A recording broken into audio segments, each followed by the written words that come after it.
It was just our 23rd anniversary, but I had hoped it would be special. Unfortunately, a last-minute business conference meant I couldn't make it. I packed for the 3 days in Baltimore and grabbed a quick bite before leaving. Michelle, I promise I'll make it up to you. Roberts insisted I attend. I looked over the agenda for the seminar and didn't see anything particularly important, but he's the boss, so don't worry about it. Ryan Huck, even when we go to Europe for the 25th, we can go somewhere nice this weekend when you get back. Michelle and I have been married since college, and I have 2 daughters, Haley and Ashley, who are both in college. I worked for Beans International for about 10 years and was doing well. I put in a lot of hours and traveled quite a bit. Michelle didn't seem to mind and found ways to occupy herself while I was away. Our marriage was good and our intimate life was fine. Besides my demanding work schedule, everything seemed okay in my life. We socialized occasionally, mostly at office functions, but sometimes with friends in the neighborhood. The girls were both fairly independent and only relied on us for tuition and some spending money. Michelle and I met, started dating, and got married. It was a natural progression. There was no whirlwind romance or fairy tale ending. I was of average appearance, but Michelle was quite attractive. She stood tall, and I was a full head taller than her. She often wore heels to even things out when we went out together. Her dark brown hair was starting to show a few gray streaks, giving her a sophisticated look. She jogged about 3 times a week to maintain her weight. She was undeniably a fine woman. I'll call you once we're settled in and give you the room number. We'll likely be busy most of the afternoon and evening, with some late scheduled activities. If it goes on too long, I won't call tonight. I told Michelle not to worry. Ryan, I've got a lot on my plate at the moment. The girls dropped off some laundry this weekend and the new book club edition arrived yesterday. Don't worry about me, I'll see you on Friday evening. Michelle read, assured me after a quick kiss, and then I headed off to Baltimore, taking the back roads for the 3-hour drive. It was a 3-hour drive, which I really didn't enjoy. The meeting was after lunch, so I had plenty of time to settle in. I called Michelle to let her know I'd arrived safely. The frustrating thing was that there was nothing new being presented. I'd read the agenda beforehand, but I still expected more. I couldn't understand why I was sent to a conference that felt a bit pointless. I was pretty annoyed after the last session of the afternoon when they announced that we were all going out for a special celebration dinner at Ruth's Chris Steakhouse, even though there were 2 locations in Baltimore. They decided to take us to the one in Philly, where we had a corporate account, and as we arrived in Philadelphia, it was raining cats and dogs. They'd arranged 2 special tables for our group in a private meeting room. Given the prices they charge, I'm sure they didn't want a bunch of rots disturbing the paying customers. After we all placed our orders, I excused myself to visit I went to the men's room. The lighting in the restaurant was dim, but I could still see my wife, Michelle, sitting at a secluded table with Patrick Roberts. She was dressed up, like she'd been to the salon. Michelle only does that for special occasions, maybe 2 or 3 times a year. Then it hit me. Tonight was special because it was our wedding anniversary, and as I stood across the room, everything became much clearer. I finally understood why I was constantly on overnight business trips and attending seminars. I had no idea Michelle was so close to Patrick Roberts, especially considering he was married. We had never socialized with Patrick and his wife. I had no idea when or how they started dating. It didn't matter anyway. It seemed like our trip to Europe would never happen. The restaurant was really elegant, and I didn't want to disturb anyone's meal, so I decided to be discreet. I made my way to the corner of the room near the restroom. I had a view of both Michelle and the conference room. I thought Michelle would turn her phone off, but she didn't. I tried the house phone but got no answer. Michelle tried to use her C phone, which was tricky in such a busy and upscale place. Sorry, Ryan, I'm in the basement and missed the call. I thought you weren't going to ring. What's up? Patrick's expression turned sour as Michelle attempted to keep her voice down. I just wanted to let you know I'm on my way home. The conference ended early, so I should be there in about an hour. See you soon. What, hold on? A minute later, Ryan, the washing machine is acting up. Michelle quickly covered the phone with her hand and started talking to Patrick urgently. You could tell from her facial expressions and hand gestures that something was wrong. Patrick quickly dialed a number on his phone. He was really quick about it. Meanwhile, across the room, the conference director. He answered his own phone. Patrick's conversation with the person on the other end of the line was brief. Michelle's face showed fear as Patrick relayed what he had just heard. She slowly brought the phone back to her mouth. Ryan, I think you know the answer to that.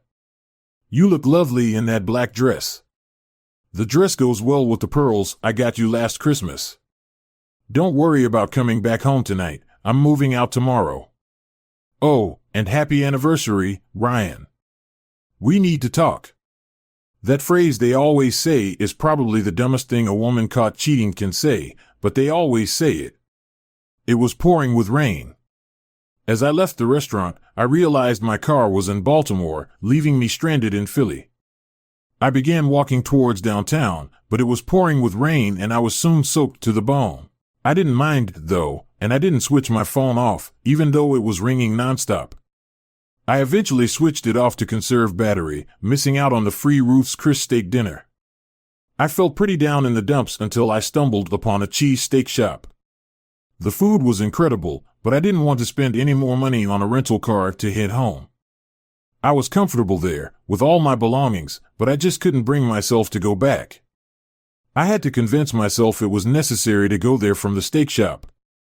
It was just a short walk to the nearest bar. After 6 drafts, I was ready for bed. I woke up in a seedy motel room, likely rented by the hour. My suit was ruined from the previous night's weather. 3 blocks away was the bus station. I bought a razor and shaving cream. I got some cream from a vending machine and a few minutes later I looked presentable. I got a pair of chinos and a polo shirt from a nearby store for less than $20. I donated my suit and white shirt to Goodwill. By that time the banks were open. I don't live in Philadelphia, but most of the banks and companies I have to deal with them there, so I quickly closed my checking and savings accounts. I even withdrew the funds from my daughter's college fund. When I told the mortgage department about my decision to cancel my home loan, they were surprised. They couldn't understand why, given that I had over $60,000 in equity. There was no need for foreclosure since I had $0.000 in equity, but they eventually agreed it was a good deal for them and let me sign the release forms. However, they insisted on my wife's signature as well. I told them that was their problem.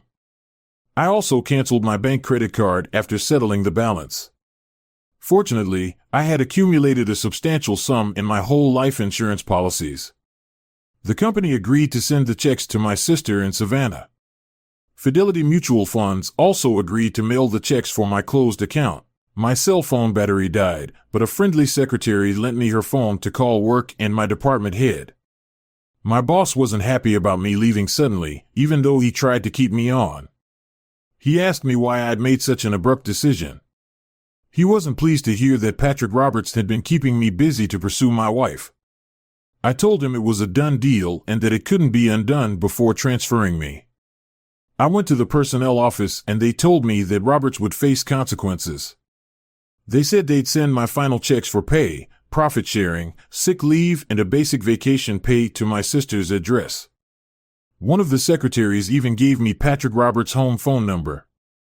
I made 2 more phone calls till I canceled 2 more credit cards. An hour later, I got on the bus to Baltimore. My plan was to get my car back and collect a few things I had left in the hotel room. The journey from Baltimore to Savannah would take a full day. My sister Christina and I were close, so I decided to tell her what was going on. I also had to cancel some credit cards that were coming to her house.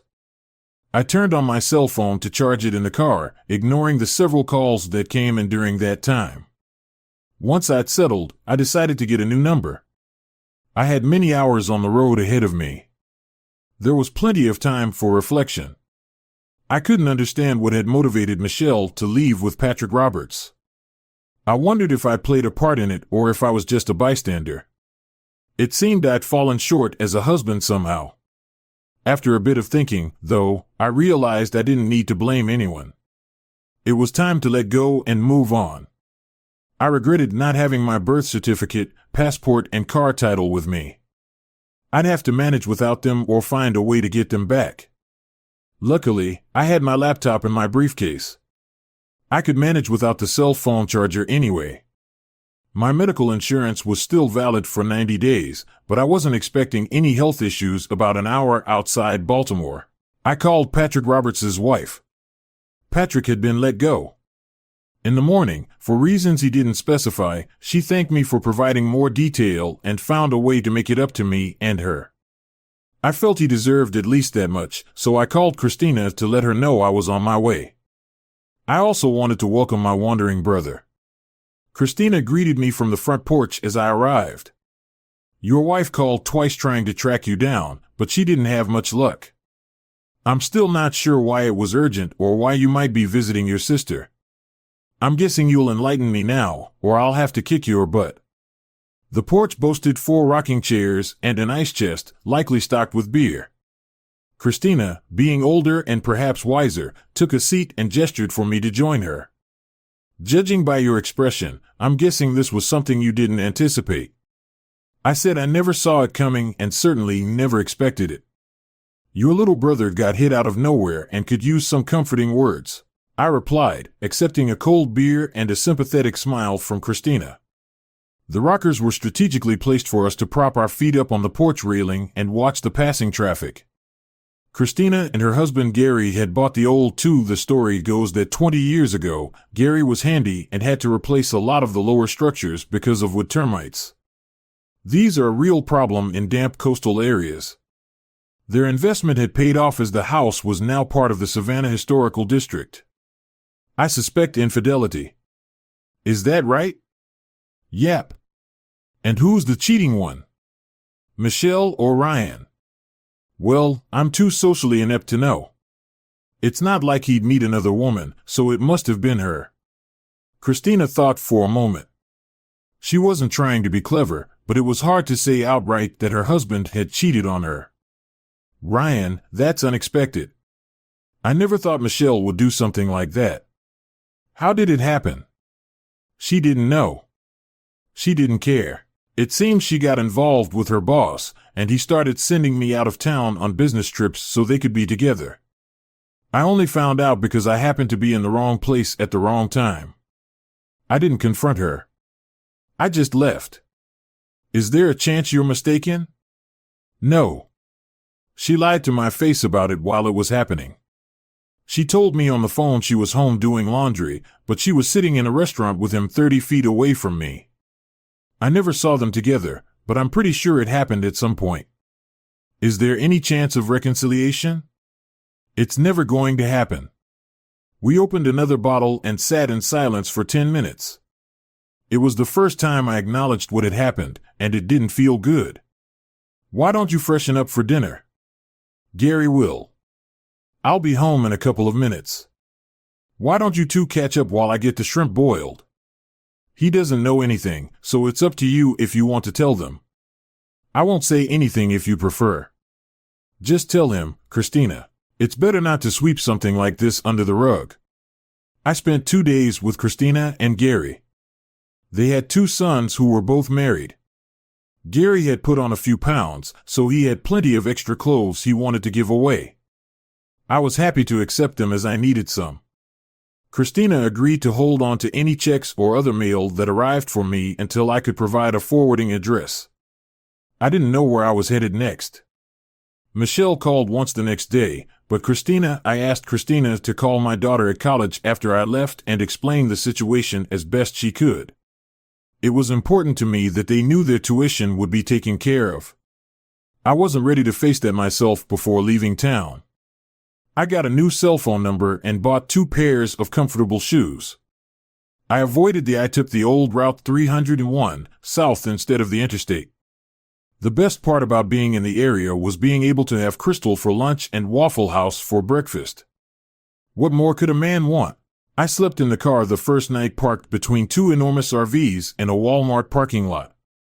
One of the nice things about Crystal, besides the sliders, is the free Wi-Fi. I didn't really need the internet, but it was nice to know it was there if I did. As I drove along the street near Ryan's River, I had a stroke of luck. It was mid-morning when I pulled into a small gas station, dock, and restaurant combo for a refuel. The place was a bit run down, situated about 100 yards off the main road but visible from the bridge crossing the river. Its gravel parking lot and weathered dock, which seemed to have once been a bustling marina, spoke of its history. The Story restaurant is set up in two parts, with the restaurant section on the dock and the bar section on land. It looked like it hadn't had a fresh coat of paint in at least a decade. Across the street, there were 3 aging mobile homes that matched the worn-out appearance of the restaurant. The gas station seemed tailored for boaters cruising the waterway, as indicated by the sign out front. SS Catfish House brought back memories of my high school days working at Captain D's, giving me a nostalgic twinge. Carefully navigating my way down towards the river, I couldn't help but notice that the place was in need of some TLC. 2 teenage boys sat quietly on the dock, simply gazing out at the water. Meanwhile, loud voices emanated from the back of the restaurant. It seemed the boys were seeking refuge from whatever was unfolding inside.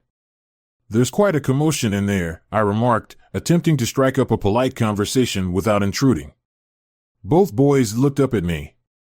The older one flashed a small smile. "Edward showed up to work drunk again," he explained. "Mom's thinking of firing him, but he's the only cook she can. If she finds out, she'll have to close up shop. She can't handle cooking and waiting tables at the same time.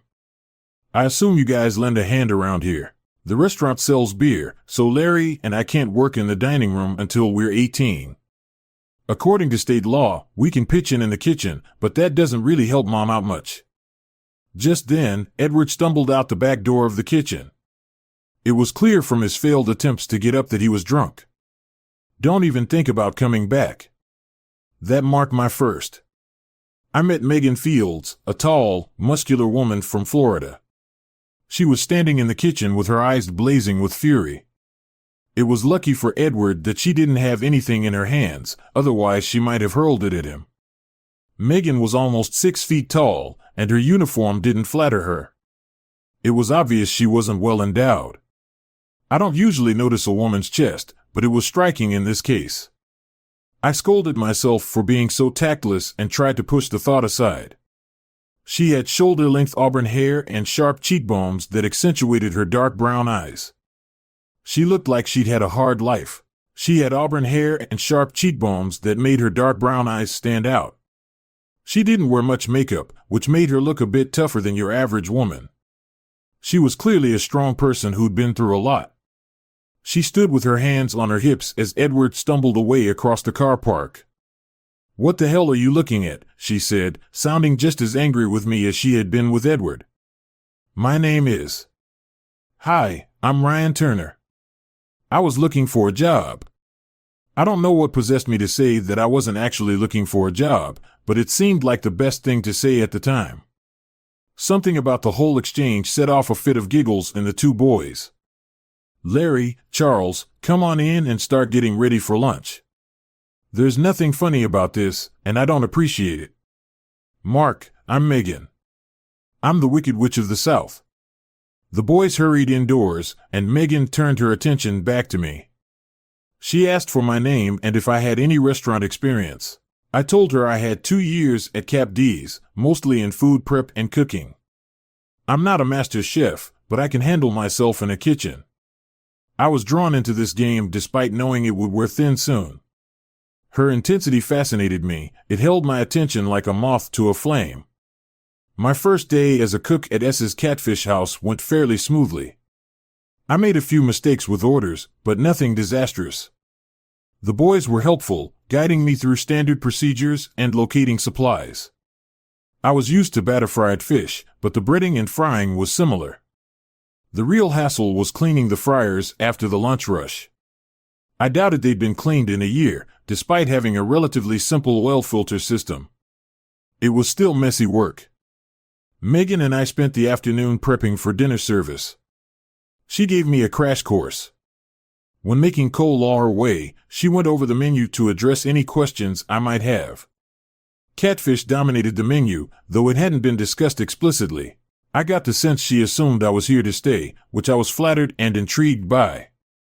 I found myself with plenty of time to spare and enjoyed the challenge after we finished cleaning up in the evening. Megan handed me a cold long neck. I sat down with Megan to discuss the situation. If I forget, I want to thank you for helping me out today. I really appreciated your assistance. I'm happy to pay $20 an hour for any help you can give me. I don't know where the $20 figure came from. I was just trying to gauge how grateful you are. Edward gets $6 an hour, but I don't have to pay that minimum wage. I'd say around 6 is fair. My main issue is accommodation.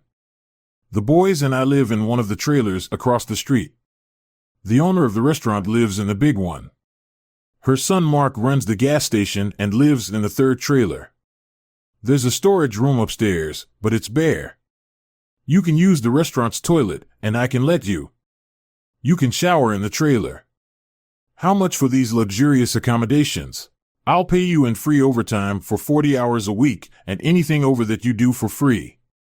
Are you open every day? I close on Mondays. It's my day at the beauty spa. I found her humor suited her personality. How could I not like this woman? The first night in the storage room was rough. It was dusty, dirty, and the floor was hard, but it was. It was better than sleeping in the Subaru room. The kitchen was great for cooking breakfast. After a week, I was settled in quite comfortably. I gave Christina the address and she sent down a few items of mail, hopefully containing some checks. On the first Monday, I went into Paca and set up a bank account and a safety deposit box.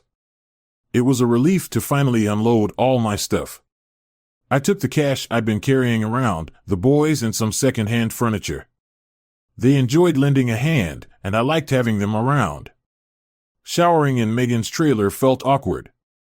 I felt like I was imposing on her, so I rigged up an outdoor shower behind the restaurant with some PVC pipe. It worked out well as long as the weather. It wasn't too cold, and the boys helped set it up and even tested it out first. Megan's husband died on an offshore drilling raid 8 years ago during a hurricane. She received some insurance money from the incident and used it to start the restaurant. Mick Hall and she got along fairly well, and Larry and Charles spent a lot of time with me, perhaps seeking a father figure. My daughters and I had a good relationship, but I didn't want to risk jeopardizing that.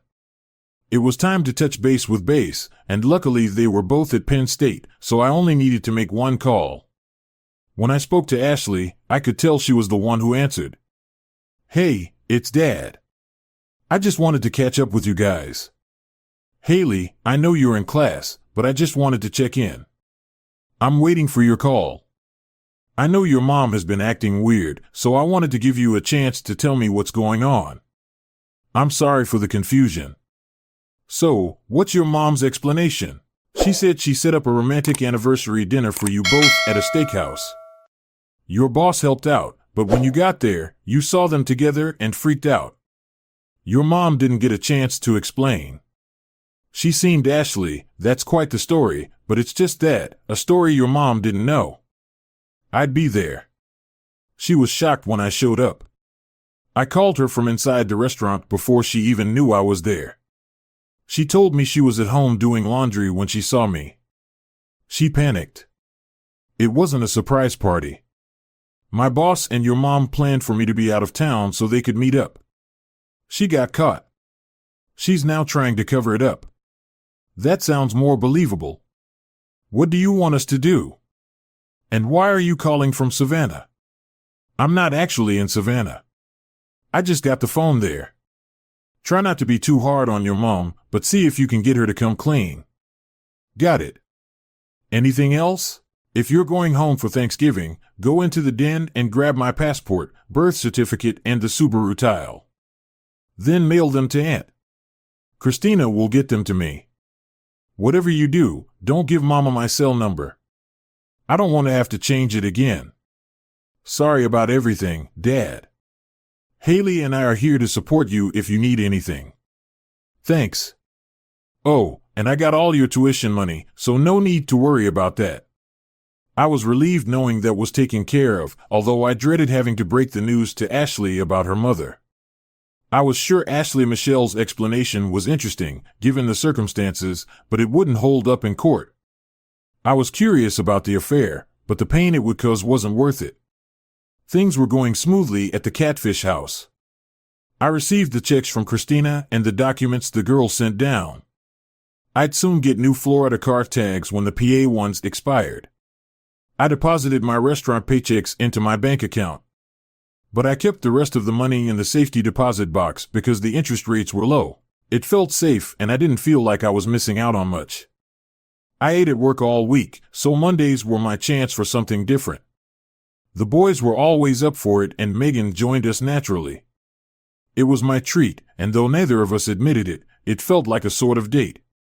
Chinese buffets were our favorite, but we also liked sushi. We also started going to Chinese buffets sometimes, but we'd often end up going quite a bit. I didn't mind though, as Megan had mellowed out a lot. I hadn't seen her nasty side since that first day. Sometimes I caught her looking at me while we worked, but she quickly looked away. I was still married, but Megan was starting to catch my eye. The restaurant had a steady flow of customers, but its earnings barely covered expenses. I lived on a shoestring. Megan's payment went straight to the bank, so I only had to cover minimal living costs. I only splurged on a tank of gas each month and our Monday night outings with Larry, Megan, and their family. I'm not sure how or when they became my family, it just seemed to happen naturally. Nicole had her lunch at Sada's every day, courtesy of Megan. You could see she was growing weary. Despite being just an employee, I kept my observations to myself, silently noting the preferences of our mainly local clientele, who seemed more interested in the beer than the catfish just before Christmas. Haley called Dad to check in. "How are things going?" "All right, I guess." "No complaints?" "Is tuition time again next month?" "I just wanted to check in and make sure you're okay for the holidays." "I'm good, and so is Ashley." "I assume you'll be with your mother." "We're not exactly looking forward to it, especially now that we know the whole story." "Would you mind filling me in?" "You're not going to like it, but you were right about everything. Mom and Mr. Roberts were seeing each other for over a year. Eventually, she admitted it was a fulfilling relationship. She doesn't want a divorce, but she also doesn't want to end things with him. She said she was. She was hoping to keep everything the way it was because it was perfect for her. She started telling us details and Ashley and I had to ask her to stop. Ashley is barely speaking to Mom anymore. You're right, I didn't want to hear that. What's her relationship with Roberts like now? Well, he got fired from his job and blamed her.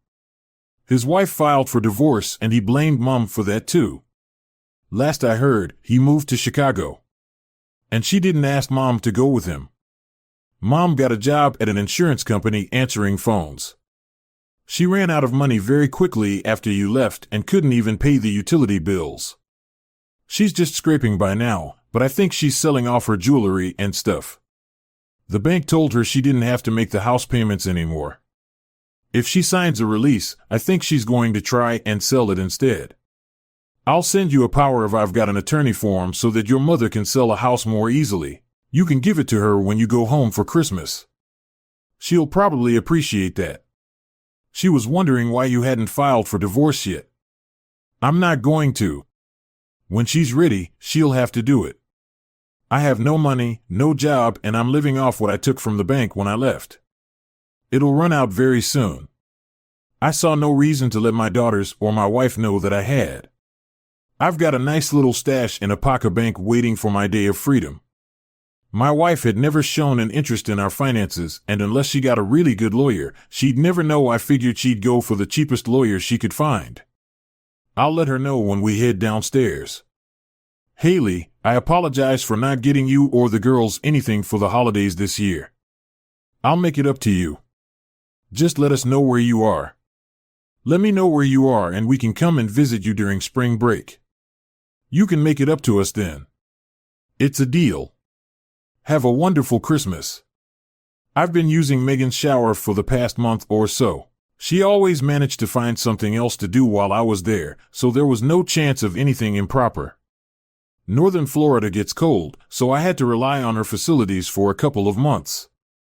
I had reached the point where I wouldn't mind a bit of inappropriate behavior on her part, but I wasn't smooth enough to orchestrate such a thing.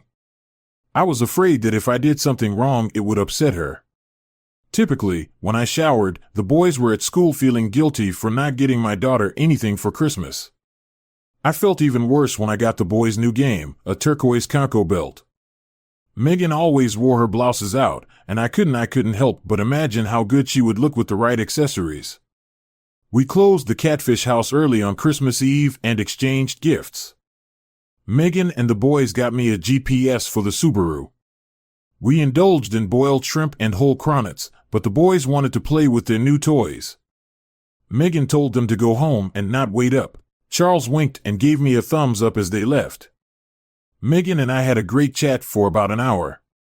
We avoided any mention of our previous spouses, even though I was still married. Megan didn't seem to mind since I was slow on the uptake. She finally took my hand and led me upstairs. We were both feeling frustrated, and it was clear we were both ready for a bit of fun. She had defined abs reminiscent of those seen on Bowflex commercials instead of soft breasts. She had firm, wonderful globes that showed no hint of sag despite having 2 kids. I was wrong to be fascinated by her lack of ample chest adornment. She was truly beautiful. We spent a wonderful night together enjoying each other's company and getting to know one another. Afterwards, we cuddled under the blanket for a few minutes. I looked up and said, "Merry Christmas, Ryan Turner."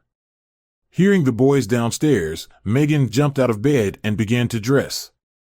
By the time I made it downstairs, the boys were already eating breakfast. Charles gave me a big grin and another thumbs up, while Larry seemed oblivious to what was going on. I ate with the boys while their mom went home to take a shower. At that moment, a terrible thought crossed my mind about birth control. After that night, I spent a lot more time with Megan. She didn't usually stay overnight, but it was nice when she did. I think Charles explained the facts of life to Larry shortly after the holidays, and both boys seemed okay with the arrangement after the new year. Christina forwarded divorce papers, and Michelle included a small note thanking me for the power of attorney and informing me that she had and I was offered on the house. The divorce proceedings were simple and straightforward. I was responsible for the girls' school tuition, and that was about it. I signed the papers and mailed them back to Michelle's lawyer. I realized I had revealed my location, but I no longer cared. Megan approached me about recapping the restaurant menu, giving me free rein to make changes as I saw fit. I was initially hesitant to take on such a task, but I was happy to take on the task.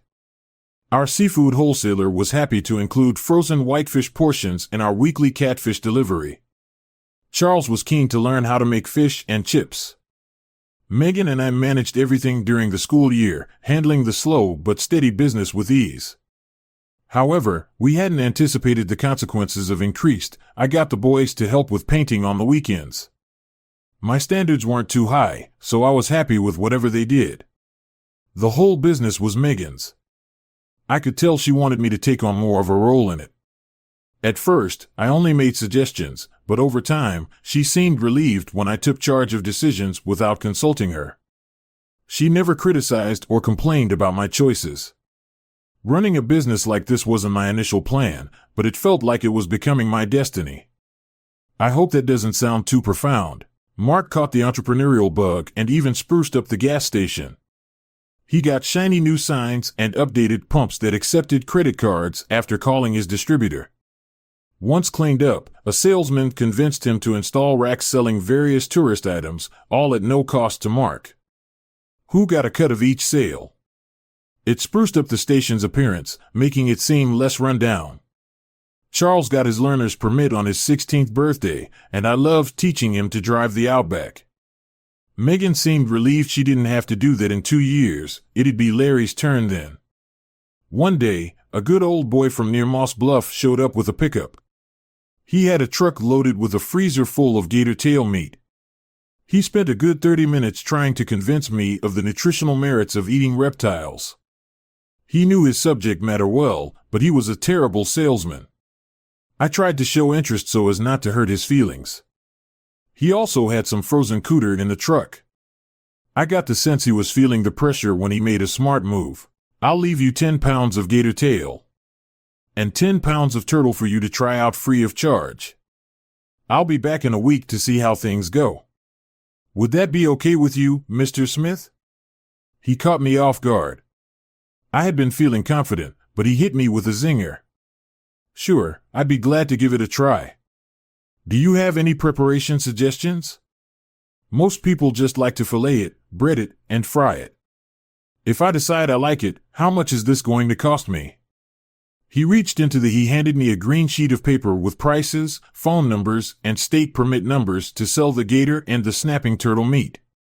Depending on the portions I served, it would be possible to make a nice profit with what he had if I could sell it. Thanks, Mr. Allen. I'd be happy to give it a try. See you in a week. The fish and chips menu item was A. The gator and turtle were only on the menu in the evenings when Charles was on duty, but by the end of the week they were available all day. When they ran out, we called Frank Allen to get more. The most popular dish turned out to be a combo platter featuring gator, turtle, and catfish. Business was booming fast, even faster than we'd expected. Megan and I usually handled the dishwashing after meals, but with the increase in customers we ran out of clean dishes, so we hired Hector. He didn't speak much English, but he was great at washing dishes and never complained.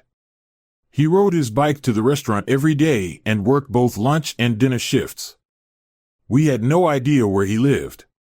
When Frank Allen delivered the gator and turtle the following Saturday, he brought a young girl with him. Charles helped carry the bags. The frozen meat from the truck was so distracting that he barely noticed the girl, which led to a hilarious stumble. She seemed to be around Charles's age, maybe slightly older. Megan seemed amused by the scene, and at supper that night, we all enjoyed teasing him about it. February came to an unexpected close. I was just getting the fryer started when Megan returned to the kitchen. Surprise! Ryan, you've got a visitor. Your wife's here, Megan said.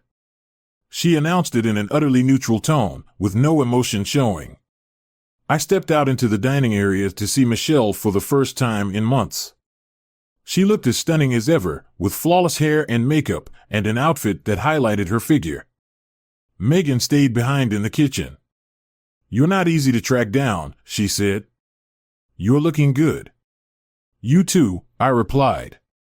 I wasn't expecting to see you. Is there a specific reason for your visit? I could tell she was nervous. She was chewing her lip and shifting her weight. I just wanted to give you the final divorce decree. It went through faster than expected, so I thought you'd want it ASAP.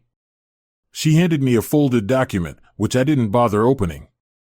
The house has been sold and settled, so I brought a check for half of the proceeds. It's only $223. I didn't realize the realtor's commission would be so high. She passed me a cashier's check with my name on it. I took it and endorsed it when I handed it back. She looked at me questioningly. I don't need the money, I said. Michelle, keep it. It'll help you get started. Just curious, she said. What are your plans? I've sold everything except my clothes, I replied. I'm on my way to stay with my sister in Dallas. She has a job lined up for me. I'll be at the same place where she works. The girls have promised to come down and visit next summer. I hope everything works out for you. Do you have any questions or anything you want to discuss before I go? No, not really. I'm good. I don't need to know any more than I do now. In fact, just having you here is more than I can handle. Thanks for dropping off the papers. Excuse me, I have to get back to work. The crowd will be here soon, so I turned and walked into the kitchen without looking back. I was trying not to be rude, but I didn't want to be with her any longer than I had to. Some people might say I was cold, but I don't care. There is nothing I could do to her that would make up for what she did to me. Megan was standing in the kitchen, looking out over the river. Her face was still expressionless. I went to the end of the room and looked out over the car park. Michelle had just got into her car and was sitting in the driver's seat crying. A minute later she was gone and I would never see her again. I apologize, Megan. I had no idea she would turn up here. I'm not even sure how she found me. I understand it's not my place, but what did she want? She gave me my copy of the final divorce decree. She's free now and you have managed to get myself tangled up again, this time with a captivating young queen. I suppose I'm just a sucker for extraordinary women. I don't see a ring on your finger. How about tomorrow? Finally, I received a response. Megan had a wide grin as she wrapped her arms around my neck after several minutes of passionate kissing. She pulled back and looked at me. Do you remember our Christmas Eve together, of course? How could I ever forget? Well, congratulations, you're going to be a father. We got married the next day and I moved out of the storeroom. The boys were just as thrilled as I was. Nicole's visits to the restaurant ceased, so Megan started bringing light meals or soup to her trailer. After the rush, one day Mark sat down with Megan and me, telling us it was time for Nicole to move to an estate she had to sell the marina complex to afford it, but it wasn't much of a marina anymore. Nick was still sharp and clear-headed. I didn't discuss it with Megan, but I began negotiations with Nicole. It took most of my savings, but I bought the entire operation, including the trailers. The only condition was that Mark could continue running the gas station and boat slips. I'd pay him a salary and provide free lodging in his trailer, which was a win-win since the station was already profitable. I also upgraded the kitchen with a dishwasher, which made Hector very happy. We also hired a waitress to assist Megan, hoping to have her trained by Megan's due date. The waitress was a single mom with 2 kids. 2 kids were over the moon when we offered her the empty trailer at a fair rate. By the end of the year, the marina was doing better than we'd ever imagined. Business was booming, and we introduced boat-run shrimp and peel and eat platters for our female customers. By the end of summer, we had a dozen full. We had boats in the new slips, with a waiting list for any available slots. Money wasn't an issue, just time. I felt content and happy. Charles found a steady relationship with Frank Allen's daughter, Tracy. He spent every chance he could on the outback. Larry started working with Mark and even asked his mom if he could take over the gas station when Mark retired. We hadn't realized Mark was considering retirement, and it seemed a couple of years away. Charles expressed his desire to stay with the restaurant after a few days with their mother, Haley, and Ashley came to spend the rest of the summer. They were happy to help out and found staying in the storeroom amusing. They got along great with my daughters. They say the gender of a baby is determined by the father's genes. In September, Megan had a baby girl, whom we named Nicole. When our first wedding anniversary arrived, Megan asked where I wanted to go to celebrate. I replied that I didn't want to go to a steakhouse. Thanks to everyone who took the time to listen to today's stories. If you enjoyed it, please consider liking and subscribing. If you haven't already, feel free to share your thoughts on the events in the comments below. Take care.